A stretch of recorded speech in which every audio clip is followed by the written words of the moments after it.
قوم عاد کا ذکر ہے اور ان کی طرف دعوت توحید دینے کے لیے اللہ تعالیٰ نے حضرت ہود علیہ السلام کو بھیجا۔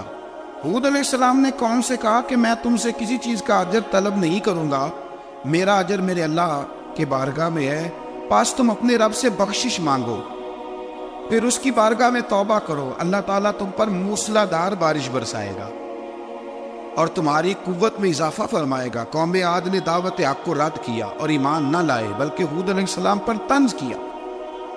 وہ کہنے لگے کہ ہمارے تو معبودوں نے، ہمارے بتوں نے معاذ اللہ آپ کو پاگل بنا دیا ہے، آپ کو مجنون بنا دیا ہے۔ الٹا حضرت ہود کو کہنے لگے اس لیے آپ ایسی باتیں کرتے۔ ہود علیہ السلام نے کہا میں اللہ کو گواہ بناتا ہوں اور تم بھی گواہ رہنا کہ میں تمہارے شرک سے بری ہوں اور میں اللہ پر توکل کرتا ہوں اور میں نے رسالت کا حق ادا کر دیا ہے۔ آیت نمبر 58 میں اللہ تعالیٰ نے فرمایا جب ہمارے عذاب کا وقت آ گیا تو ہم نے اپنی رحمت سے ہود اور ان کے ساتھ مومنوں کو نجات عطا کی۔ قوم عاد نے اللہ کی نشانیاں اور رسولوں کو جھٹلایا اور دنیا اور آخرت میں لعنت کے حقدار ہوئے۔ آیت نمبر 61 میں پھر سے حضرت صالح علیہ السلام اور ان کی قوم سمود کے حالات کو بیان کیا گیا۔ حضرت صالح نے کہا ہے میری قوم اللہ وحدہ لا شریک کی عبادت کرو، اس سے بخشش طلب کرو، اس کی بارگاہ میں توبہ کرو، اس نے تمہیں زمین سے پیدا کیا ہے، اس پر آباد کیا ہے۔ جواب دیا ہے صالح ہمارے آباء و اجداد کے معبودوں کی عبادت کو روکنے سے پہلے ہمیں آپ سے بڑی امیدیں تھیں اور اب آپ ہمیں روکنے لگے ہیں باپ دادا کے دین سے، لیکن اب ہمیں آپ کی دعوت کے بارے میں شکوک ہیں۔ صالح علیہ السلام نے اپنی قوم سے کہا کہ یہ اللہ کی اونٹنی ہے اور یہ تمہارے لیے نشانی ہے، اسے چرنے کے لیے آزاد چھوڑ دو اور اسے تکلیف نہ دینا، اللہ اکبر، ورنہ تمہیں عذاب پہنچے گا۔ انہوں نے اونٹنی کی کونچیں کاٹ ڈالی۔ صالح علیہ السلام نے کہا تم صرف 3 دن اپنے گھروں میں مزے اٹھا لو، 3 دن، پھر اللہ کا یقینی عذاب آئے گا۔ پھر ایک چنگاڑ نے ان کو آ دبوچا، وہ اپنے گھروں میں گھٹنوں کے بل اوندے پڑے رہ گئے۔ صرف صالح علیہ السلام ان کے ساتھ اہل ایمان اس عذاب سے بچے۔ یہ 3 قوموں کا ذکر ہو گیا، نوح علیہ السلام کی قوم کا بھی، ہود علیہ السلام کی قوم کا بھی اور حضرت صالح علیہ۔ آگے اللہ تبارک و تعالیٰ نے آیت نمبر 69 میں اس بات کا بیان فرمایا کہ حضرت ابراہیم علیہ السلام کے پاس فرشتے بشری شکل میں آئے، انسانی شکل، انہوں نے اجنبی مہمانوں کے لیے بچڑے کا بھنا ہوا گوشت تیار کرایا۔ اب یقین کریں کچھ باتیں لوگ ایسی بیان کرتے ہیں کہ جن کو نہ سن کے بندے کا دل کرتا ہے کہ اس بندے کو بتائیں کہ یار یہاں تو دین سارا پڑھ۔ ایک صاحب مجھے کہنے لگے جی میں ایک پیر صاحب کے پاس گیا تھا تو بڑی مرغن غذائیں تھیں، انہوں نے میری بڑی خدمت کی پر مجھے نہیں اچھا لگا، پیروں کو چاہیے سادی روٹی رکھیں۔ میں تو پیراں واسطے لسٹ بنا ہاں انہوں نے کس طرح نہ ہونا چاہیے۔ یہ بہت بڑی مصیبت ہے، اگر آپ سادہ کھانا کھلا دیں تب بھی اعتراض ہے، اچھا کھلا دیں کہتے رولا ہے کوئی پیر چوکھے مالدار، دونوں طرف سے مسئلہ۔ تو کہنے لگا جی نہیں پیروں کا کیا کام ہے، وہ کڑائیاں اور وہ سارے۔ تو پھر میں نے انہیں کہا کہ آپ اس طرح کریں، گھر جا کے نا تو 12ویں سپارے کی تلاوت کریں۔ حضرت ابراہیم نے اپنے مہمانوں کے لیے بھونا ہوا کھانا تیار فرمایا تھا، تو آپ کیا کہیں گے کہ حضرت ابراہیم درویش نہیں تھے؟ عجیب بات ہے بھئی، آپ ہر بات میں اڑ جاتے ہیں۔ دین ہم نے وہ لینا ہے جو اللہ کا قرآن ہمیں دیتا ہے اور رسول اللہ کی حدیث ہمیں دیتی ہے۔ جب انہوں نے دیکھا کہ مہمان کھانے کی طرف ہاتھ نہیں بڑھا رہے تو ان کو ڈر محسوس ہوا۔ حضرت ابراہیم کو فرشتوں نے کہا کہ ہمیں قوم لوط علیہ السلام کے عذاب کے لیے بھیجا گیا ہے۔ حضرت ابراہیم کی بیوی کھڑی تھی، اس پر وہ مسکرائی تو فرشتوں نے اللہ کی طرف سے انہیں حضرت اسحاق علیہ السلام اور اس کے بعد حضرت یعقوب علیہ السلام کی بشارت عطا۔ اسحاق علیہ السلام حضرت ابراہیم کے بیٹے ہیں اور یعقوب علیہ السلام پوتے ہیں، اور یعقوب علیہ السلام کے بیٹے یوسف علیہ السلام۔ ہاں اللہ اگر چاہے تو 7 نسلوں میں نبوت رکھ دیتا ہے اگر اس کی منشا ہو۔ تو حضرت یعقوب کی بشارت دی۔ انہوں نے حیرت سے کہا کہ ہم دونوں میاں بیوی تو بوڑھے ہیں، اس عمر میں اولاد کیسے ہوگی؟ تو فرشتوں نے جواب دیا اے ابراہیم کے گھر والوں، تم پر اللہ کی رحمتیں اور برکتیں ہوں، اللہ کی قدرت پر تمہیں کیوں تعجب ہے؟ اللہ فرماتا ہے کہ بیٹے کی بشارت سن کر ابراہیم کا خوف دور ہو گیا اور پھر وہ قوم لوط کے بارے میں گفتگو کرنے لگے۔ ابراہیم بہت بردبار، اللہ سے آہوزاری کرنے والے اور اس کی طرف رجوع کرنے والے تھے۔ اللہ تعالیٰ نے حضرت ابراہیم علیہ السلام کو فرمایا، اے ابراہیم اس گزارش سے آپ گریزاں رہیں، اس کا یقینی فیصلہ ہو چکا ہے اور ان پر نہ ٹلنے والا عذاب نازل ہو کے رہے گا۔ وہ کیا گناہ کرتے تھے؟ لوط علیہ السلام کی قوم میں نے بتایا تھا، مرد مردوں سے بدفعلی کرتے۔ تو حضرت ابراہیم نے بھی عرض کی، بار بار گزارش بحث کی کہ اللہ مہربانی فرما ان کا عذاب۔ آپ دیکھیں نبیوں کے حوصلے کتنے بڑے ہیں، قومیں تنگ کرتی ہیں اور طرح طرح کی باتیں کرتی ہیں اور پیغمبر پھر بھی کہتے ہیں یا اللہ مہربانی فرما، اے اللہ ان سے عذاب۔ آیت نمبر 77 میں حضرت لوط علیہ السلام کی قوم کی بدعمالیوں اور لوط علیہ السلام کے اپنی قوم کو بدعمالیوں کے باعث فرشتوں کی آمد، قوم کے بدعمال لوگوں کے دوڑ کر آنے اور حضرت لوط کو ان کے سمجھانے اور ان کے انکار پر مضطرب ہونے کا ذکر ہے، جس پر فرشتوں نے حضرت لوط کو تسلی دی کہ آپ فکر نہ کریں، ہم آپ کے رب کے فرشتے ہیں، یہ آپ اور ہم تک نہیں پہنچ سکیں گے۔ آپ رات کے آخری حصے میں قوم کی طرف توجہ کیے بغیر ہجرت فرما لیں، اس لیے کہ صبح کے وقت ان پر عذاب آئے گا۔ جب اللہ کا عذاب آیا تو اس نے بستی کے اوپر کے حصے کو نیچے کر دیا اور قوم لوط کے اوپر اللہ کی طرف سے لگاتار نشان زدہ پتھر برسائے گئے، لگاتار پتھر آئے۔ آیت نمبر 84 میں اللہ تعالیٰ نے حضرت شعیب علیہ السلام اور ان کی قوم کا ذکر فرمایا ہے اور ان کے جرائم کو بیان کیا گیا ہے۔ وہ ناپ تول میں کمی کرتے تھے، دوسروں کو چیزیں کم تول کر دیتے تھے۔ اللہ تعالیٰ نے ان سے فرمایا کہ فساد فی الارض سے باز آؤ اور اپنے سے پہلے سرکش امتوں کا انجام دیکھ لو۔ جب حضرت شعیب کی نصیحتوں کا ان پر اثر نہ ہوا تو پھر اللہ تعالیٰ نے انہیں بھی عذاب سے ہلاک کر دیا۔ آیت نمبر 94 میں فرمایا کہ جب ہمارا عذاب آیا تو ہم نے اپنی رحمت سے حضرت شعیب اور ان پر ایمان لانے والوں کو بچا لیا اور ظالموں کو ایک زبردست چنگاڑ نے پکڑ لیا تو صبح وہ اپنے گھروں میں اوندے منہ پڑے تھے، گویا وہ کبھی وہاں آباد تھے ہی نہیں۔ آیت نمبر 96 میں حضرت موسیٰ علیہ السلام کو عطا کیے جانے والے 9 معجزات کا ذکر ہے۔ پھر فرعون اور اس کے پیروکاروں کے باطل روش کے باعث ان کی ہلاکت کا بھی ذکر فرمایا اور دنیا اور آخرت میں انہیں ملعون یعنی لعنتی قرار دیا۔ جن بستیوں کو اللہ تعالیٰ نے ہلاک کیا ان میں سے بعض کے آثار موجود ہیں اور بعض کے آثار تک معدوم ہو چکے۔ ان میں سے ہر بستی والے اپنے ظلم کے باعث ہی ہلاک ہوئے۔ اللہ تعالیٰ کسی پر ظلم نہیں فرماتا، لوگ خود اپنی جانوں پر ظلم کرتے ہیں۔ جو شخص عذاب آخرت سے ڈرتا ہے اس کے لیے اس میں نشانیاں موجود ہیں۔ آیت نمبر 106 سے اللہ تعالیٰ نے انجام کے اعتبار سے لوگوں کی 2 قسمیں بیان کی، 2 قسمیں فرمایا، ایک ہے سعادت مند لوگ اور دوسرے ہیں بدبخت۔ فرمایا بدبختوں کا ٹھکانہ جہنم ہے جس میں وہ ہمیشہ رہیں گے، اور نیک بختوں کا ٹھکانہ جنت ہے، وہ ہمیشہ اسی میں رہیں گے اور ان کے لیے اللہ کی طرف سے نا ختم ہونے والی عطائیں۔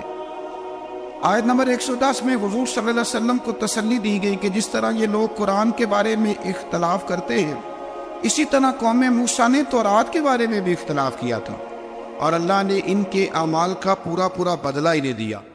آیت نمبر 112 سے سرکشی کو چھوڑ کر احکامات دین پر استقامت اختیار کرنے اور ظالموں کے ساتھ میل جول رکھنے سے بچنے کا حکم دیا گیا ہے اور فرمایا کہ ظالموں سے میل جول کا انجام دوزخ کی آگ ہے۔ ہم لوگ نہ شکوہ کرتے ہیں، کسی حکومت کو بنے ہوئے 6 مہینے گزرتے ہیں تو شکوہ شروع ہو جاتا ہے، حالانکہ وہ خود تو نہیں نہ بنتے، ان کو کوئی بنانے والا ہے۔ تو ظالم کا جو مددگار ہوتا ہے وہ بھی ظالم ہوتا ہے، اس لیے احتیاط کریں۔ اور یہ صرف سیاستدانوں کی بات نہیں، دنیا کے ہر معاملے میں آپ غور کریں کہ آپ کسی ظالم کے مددگار تو نہیں۔ اللہ تعالی ہمیں حق پر استقامت عطا فرمائے۔ آیت نمبر 114 میں دن کے دونوں طرفوں میں اور ابتدائی رات کے کچھ حصے میں اللہ تعالیٰ نے نماز قائم کرنے کا حکم دیا ہے۔ رات کے کچھ حصے میں بھی نماز پڑھنی چاہیے اور یہ بھی بتایا کہ بے شک نیکیاں گناہوں کو مٹا دیتی ہیں اور یہ نصیحت قبول کرنے والوں کے لیے نصیحت ہے۔ آیت نمبر 120 میں اللہ تعالیٰ نے فرمایا کہ ہم آپ صلی اللہ علیہ وسلم کو رسولوں کی تمام خبریں آپ کے دل کی تسکین اور تقویت کے لیے بیان کرتے، اور ان میں مومنوں کے لیے نصیحت اور عبرت ہے کہ ان ساری باتوں سے عبرت پکڑ لو، بچہ صرف وہی جو اللہ کے نبیوں کے طریقے پہ چلا اور نبیوں کے ساتھ رہا، باقی بچ سکے نہیں۔ اللہ تعالیٰ کی طرف سے توحید و رسالت اور وقوع قیامت کے دلائل بھی ہیں۔ آیت نمبر 123 میں فرمایا کہ آسمانوں اور زمینوں میں سب غیب اللہ ہی کے ساتھ مختص ہیں اور ہر کام اسی کی طرف لوٹایا جاتا ہے، آپ اسی کی عبادت کیجئے، اسی پر توکل کیجئے، اور آپ کا رب لوگوں کے اعمال سے غافل نہیں ہے۔ اسی پارے میں نا آگے سورۃ یوسف شروع ہو رہی ہے، اس کو اللہ تعالیٰ نے کہا ہے کہ یہ بڑا پیارا قصہ ہے، احسن القصص کا، قصوں میں سونا قصہ۔ تو یہ کچھ 12ویں پارے میں اور کچھ 13ویں پارے میں ہے۔ میں نے یہ ارادہ کیا کہ یہ ایک ہی دن پوری بیان کی ہوئی۔ ایک بزرگ کی بات لکھی جو تابعی ہے، وہ فرماتے ہیں کہ ان بزرگوں کا طریقہ یہ تھا کہ وہ لوگوں سے چھپ کے نا پہاڑ کے پیچھے عبادت کرتے تھے، اور پوزیشن ان کی یہ تھی کہ کسی سے ملتے نہیں تھے، بالخصوص فجر کی نماز سے لے کر عصر کی نماز تک بکریاں رکھی ہوئی تھیں، ان کو چراتے رہتے تھے فرات کے کنارے اور نفل پڑھتے رہتے تھے۔ اس وقت کو ملنے بھی نہیں آتا تھا۔ ایک شخص بڑی دور سے ان کی شہرت سن کے آیا، میں نے تو ملنا ہے۔ لوگوں نے کہا وہ اس وقت نہیں ملتے، ناراض ہوتے۔ اس نے کہا اللہ کا بندہ ہے نا، ناراض ہو بھی جائے گا تو لمبا ناراض رہے گا نہیں، اللہ والے جلدی راضی ہو جاتے۔ پہنچ گئے۔ اب وہ بابا جی نماز پڑھ رہے تھے تو کہتے میں نے عجیب منظر دیکھا کہ بابا جی فرات کے کنارے نماز پڑھ رہے ہیں اور ایک بھیڑیا ان کی بکریوں کی حفاظت کر رہا ہے۔ کہتے میں حیران رہ گیا کہ بھیڑیا تو بکریاں کھایا کرتا ہے اور یہاں چرا رہا ہے۔ کہتے میں جب گیا تو بابا جی نوافل میں مشغول تھے، مجھے دیکھ کے کہنے لگا اس وقت کیوں آئے؟ میں نے کہا حضور اگر آ ہی گیا ہوں تو پھر مہربانی کرے قبول فرما لیں۔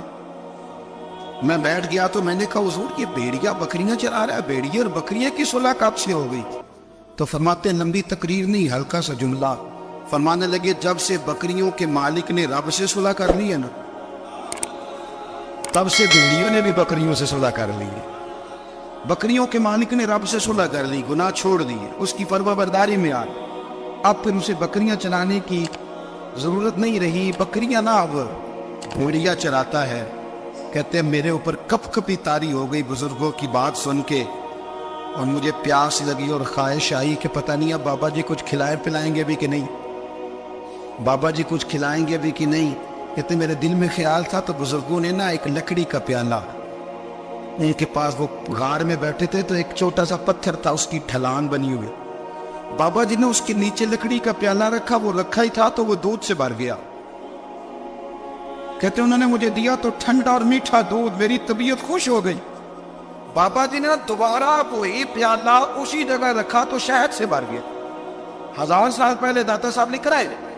کہتے مجھے دیا، میں نے فوراً کہا، میں نے کہا حضور یہ دودھ تو گائے بھینس دیتی ہے، پہاڑوں سے تو نہیں نکلا کرتا، اور شہد تو شہد کی مکھیاں دیتی ہیں، پتھروں سے تو نہیں نکلتا، یہ آپ کہاں سے نکال رہے ہیں؟ تو کہتے وہ قرآن مجید پڑھنے لگے۔ وَإِذِ اسْتَسْقَىٰ مُوسَىٰ لِقَوْمِهِ، جب موسیٰ کی قوم نے ان سے پانی مانگا، فرمانے لگے موسیٰ کی نافرمان قوم پانی مانگے، حضرت موسیٰ پتھر پہ ڈنڈا مارے تو اللہ وہاں سے 12 چشمے جاری کر دے۔ جو رب حضرت موسیٰ کی نافرمان قوم کے لیے پتھر اور پہاڑوں سے چشمے نکال دیتا ہے نا، وہ محمد عربی کے غلاموں کے لیے پتھر اور پہاڑوں سے دودھ اور شہد میں نکال دیا کرتا ہے۔ وہ بزرگ کہنے لگے بس بات یہ ہے کہ آج بھی ہو اگر ابراہیم کا ایمان پیدا تو آگ کر سکتی ہے انداز گلستاں پیدا۔ کہنے لگا حضور پھر میرے لیے بھی دعا کریں۔ آپ فرمانے لگے پھر دعا نہ کرا تو مدینے والے کی غلامی شروع کر، تو نبی کریم کی غلامی شروع کر، تو رسول پاک کی غلامی شروع کر۔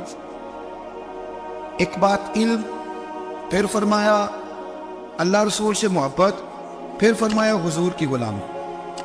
اس سے سارے مکاشفات کھلیں گے، اس سے سارے مشاہدات کھلیں گے، اسی سے کرامتیں ملیں گی، اسی سے مقبولیت ہوگی، اسی سے اللہ نبی کی بارگاہ میں درجہ ملے گا۔ پھر داتا صاحب آگے بڑھتے، داتا صاحب فرماتے صوفیاء کی ایک جماعت ہے جو کہتی ہے ہم نے تو کبھی اپنی زبان پر دکھ بیان ہی نہیں کیے، ہر شے اپنے رب رسول کے حوالے کرتی، ہر شے اللہ رسول کے اور داتا صاحب کہتے ہیں کچھ ایسے بھی ہیں جو دعا بھی نہیں مانگتے، لوگوں کے لیے مانگتے، اپنے لیے نہیں مانگتے. آپ دعا کیوں نہیں مانگتے؟ تو کہتے ہیں اللہ کو تو پتہ ہی ہے ہمیں کیا چاہیے، اسے تو پتہ ہی ہے. ایک بزرگ کی بات لکھی ہے داتا صاحب نے، میری جماعت میں نا مزاج ہے کرامتوں کا. مجھے وہ ساری باتیں بھی آتی ہیں کہ ایک بندہ کراچی سے آیا، داتا صاحب حاضری دی تو اس کی لاٹری نکل آئی. یہ بھی مجھے آتی ہے، لکھی پڑھی ہے میری کتابوں میں ہے یہ بھی. ایک بندہ، یہ ساری باتیں نا آتی ہیں کرامتوں میں، بڑی ساری چیزیں لوگ بیان کرتے ہیں کہ میں وہاں آیا اور میں نے حاضری دی تو موج لگ گئی. یہ ساری باتیں آتی ہیں. ہمارے پرانے بزرگ اور بھی کسے سنایا کرتے تھے، ساری ہمیں چیزوں کا پتہ. اور جو عنوان ہے نا وہ حضرت شیخ ابو نور کہتے ہیں کہ ایک بندہ داتا صاحب کے مزار پہ گھوم رہا تھا، داتا 10 روپے دے، 10 روپے دے، 10 روپے دے. تو ایک بندہ بڑی دیر سے اسے دیکھ رہا تھا. وہ کہنے لگا داتا نے تجھے کیا دے دے؟ ادھر آ. میں دوسرے 10 دیے. بندہ بڑا حسین تھا، ہنس پڑا، کہنے لگا داتا تیرے بھی صدقے جاؤں. دن آنے لگا تو منکر سے ہی دلوا دیے، جو نہیں مانتا اسی سے دلوا دیے. وہ بڑا پریشان ہوا، میں اور چکر میں تھا، اس نے میرے اوپر ہی جڑ دی ہے بات. کہنے لگا داتا تیرے صدقے جاؤں. تو یہ ساری باتیں کتابوں میں موجود ہیں. لوگوں نے اپنے اپنے مشاہدات جو جس کے ساتھ پیش آئے اس کے بیان کیے ہیں. بہت ساری باتیں قابل بیان ہیں، پر جو عنوان ہے میں اس پہ رہنا چاہتا ہوں. داتا صاحب رحمۃ اللہ علیہ فرماتے ہیں ہماری تعلیمات کہ اپنے دکھ درد دنیا داروں سے بیان نہیں کر دیں. سوال کا دروازہ لوگوں کے سامنے کھولنا اللہ والوں سے کہیں گے کبھی کہنا ہوگا تو دنیا داروں سے کہنا. کہتے ایک شیخ احمد نام کے بزرگ تھے، ساری زندگی کسی کو کام نہیں بتایا، ساری زندگی بڑی مشکلات آئیں پر کبھی اپنی ذات پر سوال کا دروازہ نہیں کھولا. ایک ایسی مشکل آئی کہ جو حل ہی نہیں ہوتی تھی. کسی نے ان پر کوئی الزام لگا دیا. ابو مسلم نام کا ایک بادشاہ تھا، اس کی حکومت تھی، اس نے پکڑ کے قید میں ڈال دیا. اب قید میں ہی جرم لگ گیا ہے، فرد جرم عائد ہو گئی ہے، جیل میں ہے. لوگ کہنے لگے حضرت جی اپنی صفائی میں کچھ کہیں، اور مانے لگے ساری زندگی بندوں سے کچھ نہیں کہا. اللہ رسول کو پتہ ہے میں بے گناہ ہوں، مجھے کہنے کی ضرورت نہیں. داتا غالب بخش علی حجویری نے لکھا ہے، داتا صاحب کہتے تو یقین کامل تو پیدا کر، تو ایمان تو پختہ کر. داتا صاحب کہتے ہیں وہ ابو مسلم جو بادشاہ تھا وہ نیک آدمی تھا، اسے رات کو خواب میں نبی کریم کی زیارت نصیب ہوئی، اور حضور سید عالم صلی اللہ علیہ وسلم فرمانے لگے تو نے اللہ کا ایک نیک بندہ جیل میں ڈال دیا ہے. ڈر نہیں آتا، وہ تو بے گناہ ہے. بادشاہ آدھی رات کو خود اٹھا. داتا صاحب فرماتے ہیں کسی گارڈ کو نہیں بھیجا، پولیس والے کو نہیں بھیجا، جیلر سے نہیں، خود گیا، جا کے جیل کا دروازہ کھولا. دروازہ کھول کے اس درویش کو آزاد کیا. کہنے لگا بابا جاؤ، مجھے پتہ چل گیا آپ بے گناہ ہے. بابا جی سلام کر کے جانے لگے تو بادشاہ پھر آگے آیا، ہاتھ باندھے، ہاتھ چومے. کہنے لگا حضور آپ بڑے نیک ہیں، میرے لیے کوئی حکم ہو تو بتائیے گا، میرے لائق کو خدمت ہو تو بتائیے گا. تو شیخ احمد فرمانے لگے تجھے ابھی بھی سمجھ نہیں آئی، تجھے ابھی بھی نہیں سمجھ آئی. کہنے لگا حضور کیا؟ فرمانے لگا جو تہجد کے وقت تجھے اٹھا کے مجھے رہا کرنے بھیج سکتے ہیں وہ میری کوئی ضرورت باقی رہنے دیں گے؟ مجھے وہ ضرورت پڑے گی کسی اور پہ دینے کی؟ جو تہجد کے وقت تجھے اٹھا کے بھیجتے ہیں کہ جا کھول جا کے دروازہ، وہ ضرورت رکھیں گے؟ میری ضرورت مجھے رہے گی کہ میں تجھے اور وہی کام آدھے میں تجھے سمجھ نہیں آئی؟ وہ داتا علی حجویری رحمت اللہ علیہ فرماتے ہیں اسے ہماری طبیعت ہے، ہم نے بندوں سے دل لگا لیا، دل اللہ رسول سے لگاؤ. کسی بندے سے لگانا تو اس سے لگاؤ جو اللہ والا ہو. اختلاف شدت کا تھا. ابو سفیان آئے حضور کی بارگاہ میں. آئے کس لیے؟ مکے میں قحط پڑ گیا ہے، بارش نہیں ہوتی. ادھر سمامہ بن اسال یمامہ قبیلے کے سربراہ کلمہ پڑھ کے مسلمان ہو گئے. ساری گندم اس قبیلے سے آتی تھی. سمامہ کہنے لگا تم میرے مصطفیٰ کو نہیں بانٹتے، کوئی گندم نہیں باہر جاؤ. ایک بارش کوئی نہیں، دوسری گندم کوئی نہیں. ابو سفیان تڑپ کے در رسول پہ حاضر ہوئے. ابھی تھوڑے دن گزرے ہیں احد میں حضور کے دانت شہید کیے، ابھی تھوڑے دن گزرے حضور کو ستایا ہے، ابھی تھوڑے دن گزرے حضرت امیر حمزہ کا کلیجہ نکال کے چبایا ہے، ابھی تھوڑے دن گزرے حضرت انس بن نضر کی گردن کاٹی، ابھی تھوڑے دن گزرے عبداللہ بن جحش کے ٹکڑے کیے، ابھی تھوڑے دن گزرے حضور کو ستایا ہے، تڑپایا ہے. پر حضرت علی شیر خدا فرماتے میں ماننے والا اس رسول کا ہوں، اس کے دانت شہید ہو گئے، عہد کے اندر ساری داڑھی لہو سے بھر گئی، فرماتے میں رو پڑا اور میں نے کہا محبوب آپ نہیں مجھ سے برداشت ہوتا، دعا کریں اللہ ان پہ عذاب نازل کرے۔ آئے ہاتھ آپ دعا کریں گے تو اللہ تبارک و تعالیٰ 2 پہاڑیوں میں پیس ڈالے گا۔ حضرت علی کہتے ہیں میں نے عرض کی تو حضور نے ہاتھ اٹھائے اور دعا کیا دی، اللہم اہد قومی فإنہم لا یعلمون، اے اللہ میری قوم کو ہدایت دے دے، یہ جانتے نہیں یہ کیا کر رہے ہیں۔ اللہ انہیں ہدایت دے۔ اخلاقی اصلاح کا معیار، تھوڑے دن پہلے حضور کے ساتھ یہ رویہ، ابو سفیان اب بے حال ہو گئے، بچے بھوک سے مرنے لگے، جانور پیاس سے مرنے لگے۔ ابو سفیان چھپتا چھپاتا کہنے لگا چارہ کوئی نہیں، مصطفیٰ کے پاس جانا ہی پڑے گا۔ ابو سفیان مدینے پہنچ گئے۔ جب پہنچے نا تو ابو سفیان کی اپنی صاحبزادی حضرت ام حبیبہ ام المومنین تھی، رسول اللہ کی زوجہ تھی۔ ابو سفیان جب آئے تو حضرت ام حبیبہ کے پاس سیدھے ان کے گھر گئے بیٹی سے ملنے۔ حضور کا بستر بچھا ہوا، حضرت ام حبیبہ حضور کی زوجہ ام المومنین بستر بچھا، ابو سفیان بیٹھنے لگے، جناب ام حبیبہ کہنے لگی ابا جی ٹھہر جائے۔ وہ ٹھہرے تو بستر سمیٹ دیا، کہنے لگے بیٹی شاید تیرے گھر میں کوئی قیمتی بستر نہیں، غربت چھپانے کے لیے بستر سمیٹ رہی ہو۔ جناب ام حبیبہ کہنے لگی ابا تو مسلمان نہیں نہ ہوا، ابھی تیری سوچ کافروں جیسی ہے، تو یہاں آ کے کھڑا ہونا جہاں میں کھڑی ہوں، پھر تجھے رسول اللہ کی محبت کے رنگ کا پتہ چلے۔ تو ابھی کھڑا وہاں ہے جہاں تجھے کفر ہی کفر سنائی اور سجائی دیتا ہے۔ بستر اس لیے نہیں سمیٹا کہ معاذ اللہ کم قیمت تھا، میں نے اس لیے سمیٹا ہے کہ وہ نجس ہے، ناپاک ہے، ابھی کلمہ نہیں پڑھتا۔